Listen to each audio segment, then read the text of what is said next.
अस्सलाम वालेकुम स्टूडेंट्स। आज हम पर्सनालिटी थ्योरीज में थ्योरी पढ़ेंगे Raymond D Cattell. Raymond D Cattell the factor analytic approach to personality traits. Raymond D Cattell was born in 1905 in Staffordshire, England. Raymond Cattell जो थे वो 1905 में स्टैफोर्डशायर इंग्लैंड में पैदा हुए। He belonged to middle class family. उनका ताल्लुक एक मिडिल क्लास फैमिली से था, एक मुतवस्सित तबके से था। Raymond's father congenial and inclined to deliver dinner time lectures on history and current topics. अब उनके जो फादर थे वो जब डिनर टाइम होता था तो वहां पर बैठकर हिस्ट्री और करंट टॉपिक से हवाले से बात करते थे, एक तरीके से लेक्चर देना, डिस्कशन करना, तो उन्हें बहुत मजा आता था। कुछ लोग ऐसे होते हैं कि जिनकी नेचर होती है कि वो करंट अफेयर्स पे बात करके, हिस्ट्री पे बात करके लोगों को इन्फॉर्मेशन देकर बहुत अच्छा फील करते हैं, खुश होते हैं। तो उनके फादर भी इसी तरह हिस्ट्री की बातें करना और डिफरेंट टॉपिक्स को डिस्कस किया करते थे।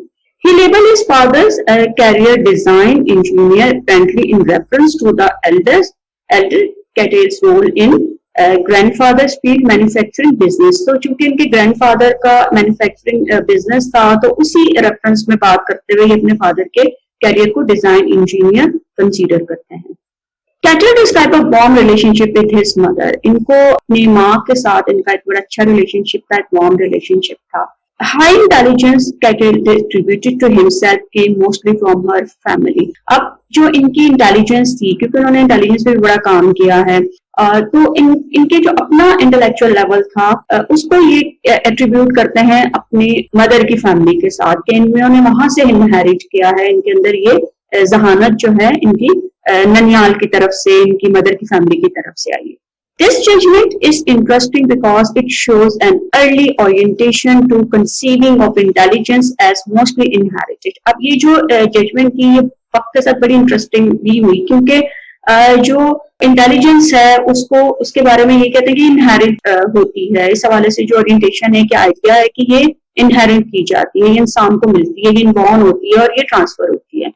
Cattell described his childhood as basically happy, but he is quick to add that it was not easy। अब इनका जो चाइल्डहुड, जो बचपन था, इनके जो फैमिली एनवायरनमेंट था, बड़ा अच्छा था, हैप्पी था। इन्होंने उस तरह के हालात नहीं देखे जो मैस्लो ने देखे हैं, तो ये इसको हैप्पी कंसीडर करते हैं कि ठीक है, इनके फैमिली जो थी वो एक हैप्पी फैमिली थी। लेकिन ये भी कहते हैं कि आसान नहीं था, मतलब डिफिकल्टीज थी, कि बहुत एफर्ट करने वाली फैमिली थी, ये मेहनत पे, मुशक्कत पे यकीन रखने वाले लोग थे। तो हैप्पी तो थे, लेकिन फंक्शनल फैमिली थी, हैप्पी थी, लेकिन बहुत जो है चीजों को मतलब आसान नहीं लेते। He described his parents and teachers as exacting, और इनके अकॉर्डिंगली इनके पेरेंट्स भी और इनके टीचर्स भी जो थे वो डिमांडिंग थे। ये बहुत ज्यादा वो चाहते थे कि ये ज्यादा से ज्यादा काम करें, मेहनत करें, ज्यादा काम करें और अपने आप को साबित करें।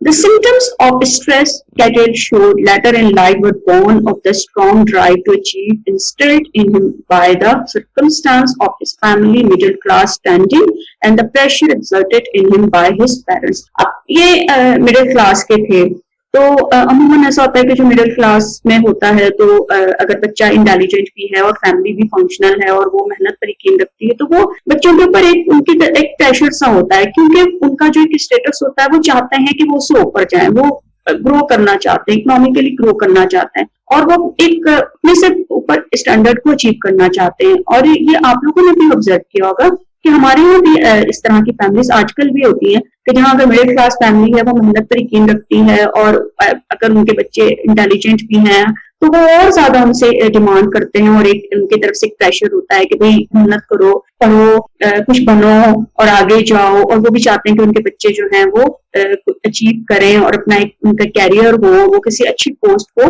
अवेल कर सके। तो ये भी इनके अंदर जो था, इनके जो मिडिल क्लास था पोजीशन थी, उससे भी इनके पेरेंट्स से भी एक प्रेशर कंटिन्यूसली आता रहा कि इनके अंदर ये जो थे बहुत मोटिवेटेड थे, करने के लिए काम करते थे। और जो बाद में चलकर जो स्ट्रेस के सिम्टम्स भी इनमें जो दिखाई दी, वो उनकी शुरुआत जो थी वो वहां से हुई। तो शुरू से ही बहुत ज्यादा इन पर एक हो रहा है कि ये जो है वो अपने आप को साबित करें और काम करें और आगे बढ़ें। 3 years before World War I started, he moved from England Midlands to the magnificent coast of Devonshire. अब ये जो था एक साहिल था डेवनशायर का, वहां पर ये इन्होंने जो था वो मूव किया जब वर्ल्ड वॉर 1 जो थी होने वाली थी, उससे तकरीबन 3 साल पहले की बात। Cattell was appointed as a sea scout and charged with watching the coast for enemy ships। अब वो वहां पर चूंकि जंग होने वाली थी, हो रही थी, तो वो उस दौरान उन्हें ये सी स्काउट के तौर पर रखा गया और उन्हें बताया गया कि उन्होंने जो दुश्मनों के जो शिप्स आएंगे तो उन पर नजर कैसे रखनी है, किस तरह उसको देखना है, वॉच कैसे करना है। He was impressed with the destructiveness of modern warfare। ये भी जो वॉरफेयर थी, जो भी मॉडर्न जो तरीके यूज हो रहे थे उस जमाने में वही मॉडर्न चीज तरीके थे, तो वो उससे जो डिस्ट्रक्टिवनेस थी, डिस्ट्रक्शन हो रही थी, वो उससे इम्प्रेस थे। लेकिन यहाँ पर ये रखें कि यहाँ पर इम्प्रेस होने का मतलब ये नहीं है कि ये उस वॉर के हक में है या ये उनको देखकर डिस्ट्रक्शन को देखकर खुश हो रहे हैं या उससे बड़े वो इंस्पायर, वो चीजें नहीं है। मतलब इसको आप थोड़ा सा पॉजिटिव में इसलिए है कि वो सोचते थे, उन्होंने भी सोचा इसकी वॉर कैसे होती है, इसके किस तरीके से टेक्नोलॉजी यूज हो रही है, उस टेक्नोलॉजी को किस तरह बनाया गया है, उसको कैसे यूटिलाइज किया गया। अगर आप कोई हथियार भी इस्तेमाल करते हैं, उसको किसी ने तो बनाया है, तो कितना इंटेलिजेंटली उसने उसको बनाया है, तो उसमें इंटेलिजेंस का भी कितना रोल है, क्योंकि इनको शुरू से ही इंटेलिजेंस में एक जो था बहुत इंटरेस्ट था, ये इन्होंने आगे चलकर उस पर बहुत काम किया, तो वो उससे इंस्पायर होते थे, देखते थे कि ये किस तरह की चीजें हैं, तो उसको भी इन्होंने समझने की कोशिश की, जैसे बाकी दूसरों ने भी इस पर गौर किया। Schooling at the selective secondary school where Cattell was on scholarship continued despite the sacrifice of the best teachers to the war effort। अब जो इनकी सेकेंडरी स्कूलिंग थी, वहां पर इन्होंने अपनी स्टडी को कंटिन्यू किया स्कॉलरशिप बेस पर, तो लेकिन वहां पर एक इशू यह था कि चूंकि जंग की वजह से बहुत अच्छे टीचर्स जो थे उनको खोना पड़ा और वो वहां पे नहीं थे, ये इशू तो था इन्हें जो फेस करने को मिला। However, the headmaster kept his position throughout the war। लेकिन जो हेडमास्टर थे तो उन्होंने वो जंग के दौरान भी अपनी जो है पोजीशन नहीं छोड़ी, अपनी जॉब नहीं छोड़ी, और वो वहां बहुत डेडिकेटली काम करते रहे। The intellect and motivation of the man was not all that impressed Cattell। He divided his time between giving me personal sessions in science and mathematics and fetching me for various original deviations from school regulations। अब वो जो teacher थे वो उससे उनकी motivation, उनके intelligence और उनके काम को तो इन्होंने इंस्पायर उससे हुए हैं, एडमायर किया ये उनकी चीजों को, लेकिन उसके साथ वो 6 पर्सन थे कि जो उन्हें अलहदा से साइंस और मैथमेटिक्स और इस तरह की चीजें उन्हें बताते थे और उन्हें सिखाते थे, उनको पर्सनल सेशंस उनके साथ होते रहे हैं। At 15, he passed the Cambridge University entrance examination in which he was granted first class honors। अब इन्होंने 15 में at the age of 15 इन्होंने एक एंट्रेंस एग्जामिनेशन जो था वो पास किया था और उसमें फर्स्ट क्लास इनकी पोजीशन थी। But his scientific interest indicated London University। अब इनकी जो लंदन यूनिवर्सिटी की तरफ इनका बड़ा इंटरेस्ट था, लेकिन इनके पेरेंट्स जो थे वो विलिंग नहीं थे कि बच्चे को इस तरह भेजें दूर और वो उसको अपने से दूर करें, लेकिन इनका साइंटिफिक इंटरेस्ट था और ये उस तरफ ज्यादा ये माइल थे कि ये कुछ साइंटिफिक काम करें, कोई इंपेरिकल काम करें, इंपेरिकल इन्वेस्टिगेशन जो थी वो करना चाहते। Every institute with which Cattell was associated as a haven for intellectual giants। अब जो भी इंस्टीट्यूट था जहाँ पे ये एसोसिएट उससे रहे हैं किसी भी तरीके से, वहां पर बड़े इंटेलेक्चुअल किस्म के लोग रहे हैं। Cattell graduated magna cum laude in chemistry at the ripe old age of 19। अब 19 की एज में इन्होंने ग्रेजुएट किया magna cum laude से। But almost he immediately decided to apply his intellectual acumen to the pursuit of psychology। लेकिन इन्होंने फौरी तौर पे डिसाइड किया कि नहीं, इनकी जो इंटेलिजेंस है, इनका जो इनके अंदर जो जहानत है, उसको जो है वो साइकोलॉजी को पढ़ने के लिए जो है वो उसको यूटिलाइज करना चाहिए। तो इनका फौरन से साइकोलॉजी की तरफ जो है वो ज्यादा interest developed। Just before he received the degree, he was enchanted by a speech concerning the work of Sir Francis Galton, a pioneer in mental testing। अब फ्रांसिस गॉल्टन जो है वो मेंटल टेस्ट करने में पाइनियर है। उन्होंने इस चीज को किया कि जो है मेंटल जो है वो टेस्टिंग एग्जामिनेशन होना चाहिए जिससे हमें पता चले लोगों की जहानत के हवाले से। तो इन्होंने अभी डिग्री इन्हें नहीं मिली थी, तो ये जो थे वो उनके काम से और उनकी जो थी उनके काम के हवाले से जो था वो बहुत ज्यादा मुतासिर थे, या वो उसमें जो इनका बहुत जो था वो आप समझे कि बहुत इंस्पायर थे उनसे और इन्होंने उसका बहुत असर लिया है। इन पर वही चीज जो थी हावी थी और ये चाहते थे कि उसमें कुछ किया जाए। Immediately he was fascinated in psychological assessment और फौरन ही फिर ये साइकोलॉजिकल असेसमेंट की तरफ हुए। उनका जो था रुझान था और ये चाहते थे कि साइकोलॉजिकल असेसमेंट की जाए और देखा जाए, लोगों को असेस किया जाए कि उनके अंदर एबिलिटीज कितनी हैं। In 1929 he received his PhD degree in psychology and entered the अब 1929 में इनको जब डिग्री मिल गई साइकोलॉजी में तो उन्होंने बाकायदा अपने प्रोफेशन का आगाज किया इस फील्ड में।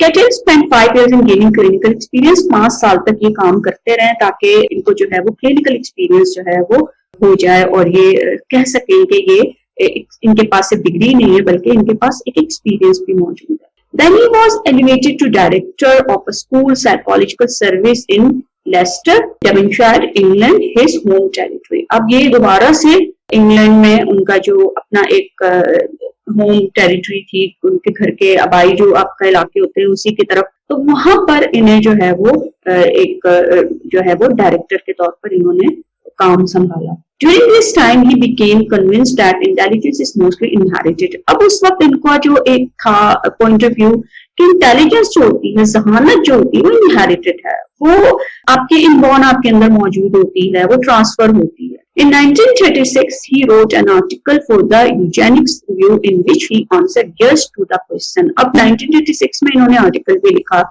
और उसमें इन्होंने यस कहा किस क्वेश्चन को, इस नेशनल इंटेलिजेंस डिक्लाइनिंग, क्या जो एक इंटेलिजेंस है जो नेशनल लेवल पर, ये पूरी एक कलेक्टिवली बात की जा रही है। किसी कंट्री की हम बात करते हैं ना कि ये इंग्लैंड के लोग इस तरह हैं, या हम कहते हैं कि इंडिया के लोग इस तरह हैं, ये पाकिस्तान की कौम इस तरह है, तो इसी तरह कलेक्टिवली इंटेलिजेंस के हवाले से बात की तो उन्होंने कहा कि हाँ हमारी जो कौमी जहानत है वो डिक्लाइन कर रही है। The argument began with the assumption that the higher the social class, the higher the intelligence. अब ये जो बहस शुरू हुई है वो इस assumption मफरूजे के साथ हुई कि जो हाई क्लास होती है, अगर हाई क्लास सोशल क्लास होगी तो इंटेलिजेंस भी ज्यादा होगी, यानी जो हाई क्लास के लोग हैं उनमें इंटेलिजेंस ज्यादा होगी। Cattell book The Fight for Our National Intelligence 1937 came the bold prediction that England's intelligence was in for or for. अब इनकी जो बुक थी fight for our national intelligence, तो इस हवाले से भी कि इंग्लैंड जो है उस कंट्री की जो इंटेलिजेंस है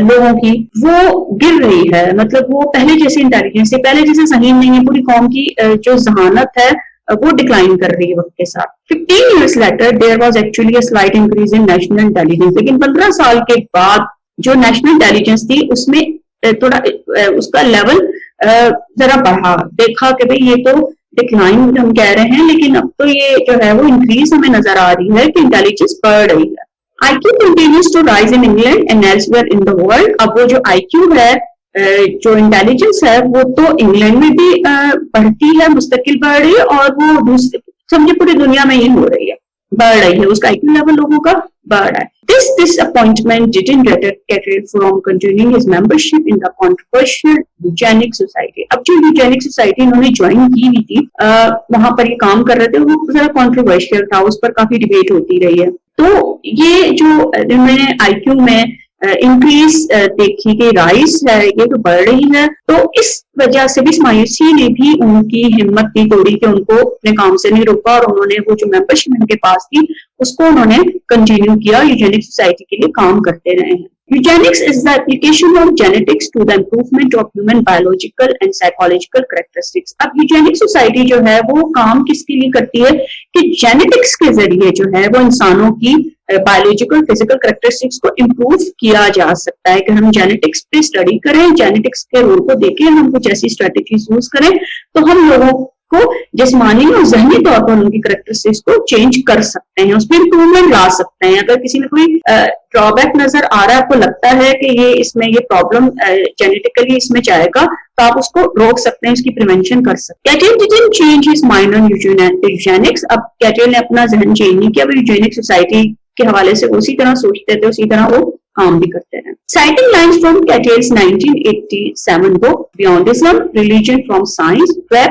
Cardis Collins charged that NCAA, National Collegiate Athletic Association, was being influenced by a panel of psychologists that included 3 Beyondism Foundation members. अब ये जो है इन पर एक क्रिटिसिज्म ये था कि जो कार्डिस कॉलिन उनका ये था कि जो NCAA है ये क्या कर रही है, ये उन साइकोलॉजिस्ट की बातों में आकर पैनल से मुतासिर होकर स्ट्रेटजीज ऐसी बना रही है, लोगों को सिलेक्शन कर रही है जो कि इनके नजदीक जो था वो गलत था। One plank in Beyondism eugenic platform is academic encouragement of only the intellectually gifted. अब यहाँ पर जो intellectually gifted थे, जो ज़हीन थे, जिनके टेस्ट में हाई स्कोर होते थे, उनको जो स्कॉलरशिप दिया जाता था और बाकियों को निगलेक्ट कर दिया जाता था। उनको कहते नहीं कि इस काबिल नहीं है, इनकी इंटेलिजेंस इतनी अच्छी नहीं है। तो ये एक जो था वो बड़ा इस पर डिबेट हुई और इस पर criticism भी हुआ है। Apparently they would reserve college scholarship for people who score high on college entrance exams and other IQ related tests. अब जो भी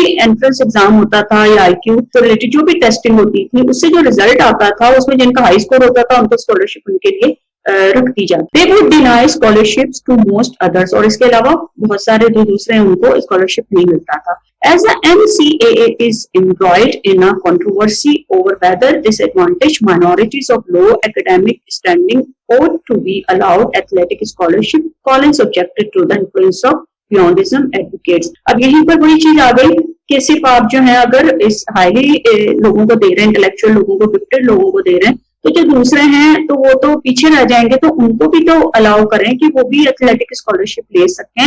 उनको इस तरीके से उनको माइनॉरिटीज को या जो लो एकेडमिक स्टैंडिंग के वो हैं तो उनको भी तो इम्पोर्टेंस है, उनको भी तो कुछ ना कुछ आप दें, ग्रांट करें ताकि वो भी आगे आ सके। This period between graduation with the PhD and his first secure job in a real academic setting was a time of frustration and stress. अब ये जो टाइम था जब उन्हें ग्रेजुएशन भी किया और पीएचडी के साथ और फिर उनकी जो जॉब भी थी, ये सारे जो होते रहे इश्यूज, इसकी वजह से इनके अंदर एक फ्रस्ट्रेशन और स्ट्रेस जो था वो रहा है एक अरसे के लिए। Probably owing to long hours and laborious administrative duties, Catel developed a functional stomach disorder. और इनका जो काम था, इतने आवर्स के लिए काम करते थे, थका देने वाली इनकी ड्यूटी थी और एडमिनिस्ट्रेटिव रिस्पॉन्सिबिलिटीज बहुत ज्यादा थी, जिससे इनका जो इनको फ्रस्ट्रेशन भी इनके अंदर बहुत डेवलप हुई है और स्ट्रेस भी बढ़ा और फिर एक उनको जो स्टमक का जो है वो प्रॉब्लम बाकायदा इनको डायग्नोज किया गया। Being frustrated with his job and having severed his closest ties, he considered his life in the United States. और ये frustrated भी थी जॉब से क्योंकि जितना ये काम करते थे उतना उनको मुआवजा नहीं मिलता था,